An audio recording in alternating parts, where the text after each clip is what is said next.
ನಿನ್ನೆ ಗೃಹ ಸಚಿವರು ಬಂದಿದ್ದರು, ಎಲ್ಲ ವಿವರಗಳನ್ನು ಕಲೆ ಹಾಕಿದ್ರು. ಜೊತೆಗೆ ಗಾಯಾಳು ಒಬ್ಬ ಏನಿದ್ದಾರೆ ರಮೇಶ್ ಅವರನ್ನು ಕೂಡ ಭೇಟಿ ಮಾಡಿದ್ರು. ಇವತ್ತು ಪ್ರಧಾನಿ ಮೋದಿ ಬಂದಿದ್ದಾರೆ. ದುರಂತ ಸ್ಥಳವನ್ನು ಪರಿಶೀಲಿಸಿ ಆಸ್ಪತ್ರೆಯ ಕಡೆಗೆ ತೆರಳಿದ್ದಾರೆ PM. ವಿಮಾನ ಎಲ್ಲಿ ಪತನವಾಯಿತು ಆ ಸ್ಥಳಕ್ಕೂ ಕೂಡ PM ಹೋಗಿದ್ರು. ಅಹಮದಾಬಾದ್ನ ಸಿವಿಲ್ ಆಸ್ಪತ್ರೆಗೆ ಪ್ರಧಾನಿ ಮೋದಿ ಭೇಟಿ ಕೊಟ್ಟಿದ್ದಾರೆ. ನಿಜಕ್ಕೂ ಇದು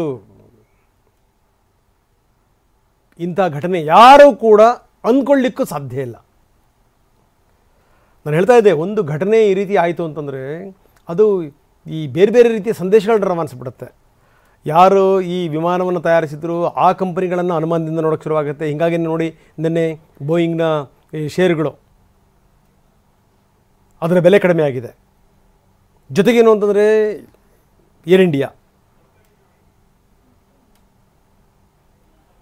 ಇನ್ನು ಜನ ಯೋಚನೆ ಮಾಡ್ತಾರೆ ಏನಪ್ಪ ಅಂತ. ಇದಕ್ಕೆ ಸಂಬಂಧಪಟ್ಟಂಗೆ ಅವರು ಉತ್ತರ ಕೊಡಬೇಕು.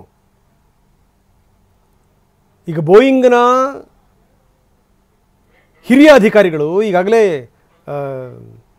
ಇವ್ರ ಜೊತೆಗೆ ಚರ್ಚೆ ಶುರು ಮಾಡಿದ್ದಾರೆ. ಮೀಟಿಂಗ್ ಶುರುವಾಗಿದೆ.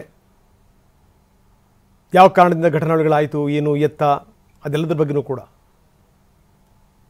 ಜನಕ್ಕೆ ನಂಬಿಕೆ ಬರೆಸುವಂಥದ್ದು ಇದೆಲ್ಲ ಅದೊಂದು ದೊಡ್ಡ ಪ್ರಶ್ನೆ. ಅದು ಸಾಮಾನ್ಯ ಸಂಗತಿ ಅಲ್ಲ.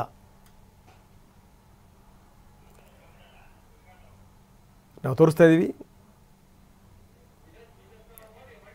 ಪ್ರಧಾನಿ ಮೋದಿ ಆಸ್ಪತ್ರೆಗೆ ಭೇಟಿ ಕೊಟ್ಟಿದ್ದಾರೆ. ರಾಮ್ ಮೋಹನ್ ನಾಯ್ಡು ಕೂಡ ಇದ್ದಾರೆ ಜೊತೆಗೆ, ಮಂತ್ರಿ.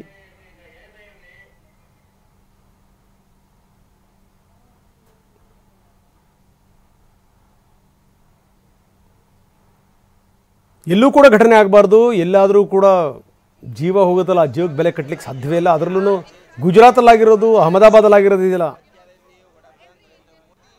ಅದು ಕೂಡ ದೊಡ್ಡ ಸಂಗತಿನೇ. ಇಲ್ಲಿ ಎಲ್ಲೂ ಬೀಳದಿರುವಂಥ ವಿಮಾನ ಇಲ್ಲಿ ಹೇಗೆ ಬಿತ್ತು?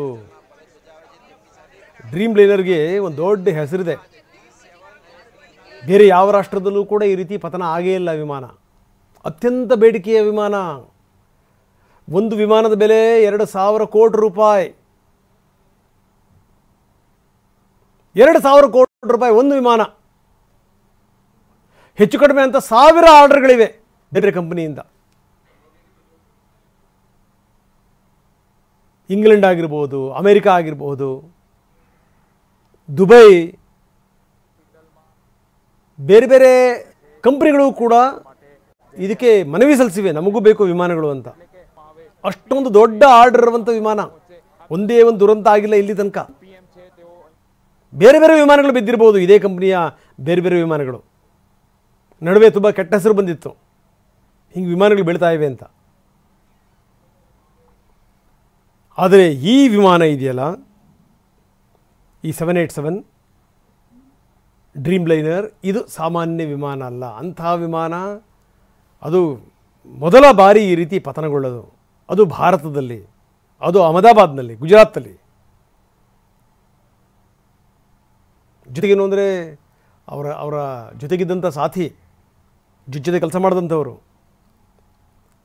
ಪ್ರಧಾನಿ ಮೋದಿಯವರೇ ಅವ್ರನ್ನ ಮುಖ್ಯಮಂತ್ರಿಯನ್ನಾಗಿ ಮಾಡಿದರು, ವಿಜಯ್ ರೂಪಾನಿ ಅವ್ರನ್ನ. ಅವರು ಕೂಡ ಹೋದರು ಇದರಲ್ಲಿ. ಇಂಗ್ಲೆಂಡಲ್ಲಿ ಅವ್ರ ಹೆಂಡತಿ ಕಾಯ್ತಾ ಇದ್ರು ಪಾಪ, ಅಂಜಲಿ, ಗಂಡ ಬರ್ತಾರೆ ಅಂತ. ಸುದ್ದಿ ಗೊತ್ತಾಗ್ತಿದ್ದಂಗೆ ಅವ್ರು ಧಾವಿಸಿ ಬಂದರು. ಅಹಮದಾಬಾದ್ನಿಂದ ನೇರ ದೃಶ್ಯಾವಳಿಗಳನ್ನು ನಾವು ನಿಮಗೆ ತೋರಿಸ್ತಾ ಇದ್ದೀವಿ, ಎಕ್ಸ್ಕ್ಲೂಸಿವ್ ದೃಶ್ಯಾವಳಿಗಳನ್ನು. ಪ್ರಧಾನಿ ಮೋದಿ ಘಟನಾ ಸ್ಥಳಕ್ಕೆ ಭೇಟಿ ಕೊಟ್ಟಿದ್ದಾರೆ. ಅದಾದ ನಂತರ ಅವರು ಆಸ್ಪತ್ರೆಗೆ ಬಂದಿದ್ದಾರೆ.